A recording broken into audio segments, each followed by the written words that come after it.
When we talk about conflict as it relates to stress, what we mean is we're torn between two choices.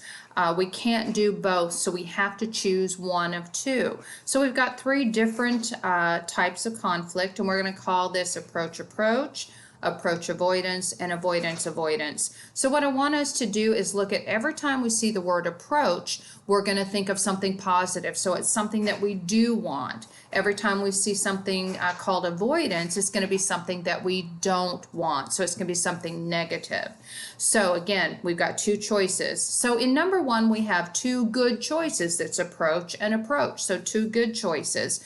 But you can't do both. So let's think maybe we're vacationing. So do we want a vacation in Hawaii or Cancun? You know, that's a little bit stressful. It's a nice stress to have, but it's still a little bit stressful because you can't do both and you don't want to miss out on anything. And so you spend a lot of time weighing the pros and cons, and maybe even after you've made your decision. Let's just say Cancun, it was a little cheaper, it's closer, so the flight is not as long. And so you're on the beach in Cancun and you're looking back and thinking, oh man, they're doing that luau, they're roasting the pig and the dancers are doing their thing and I'm missing it in Hawaii. So there can be some long acting effects of this conflict. So the choice between two good items.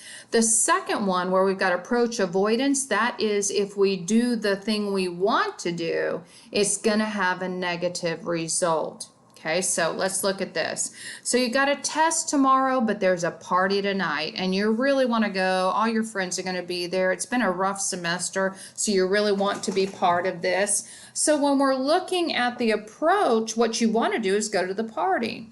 But we know that if you go to a party tonight and you have a test tomorrow morning, you're not going to do well on the test. So the approach is going to the party, but the result is going to be not doing well on your test. Now you can turn that around as well. What if you do what the good student supposedly is going to do, and that's stay home and study for the test? So that was your choice, but what's the bad part about that? Well, you missed the party.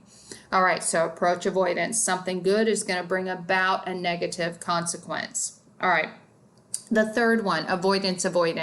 This is going to be the two negatives. You know, during final exam week, you don't want to study for either one, but you got to make a choice because you got to get the studying done. So it's, do I do the psychology exam first or I do the bio exam first?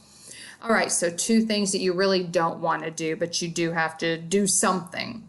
All right, so looking at these three items, one of them is the most stressful, more stressful than the other one. So I want you to think about that for just a second. Is choosing Hawaii or Cancun more tough?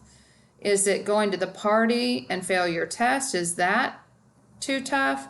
And studying for psychology or biology, is that the most difficult? And the answer to that is going to be that approach avoidance is the most causes the most stress. So hopefully this helps you with the theory of conflict.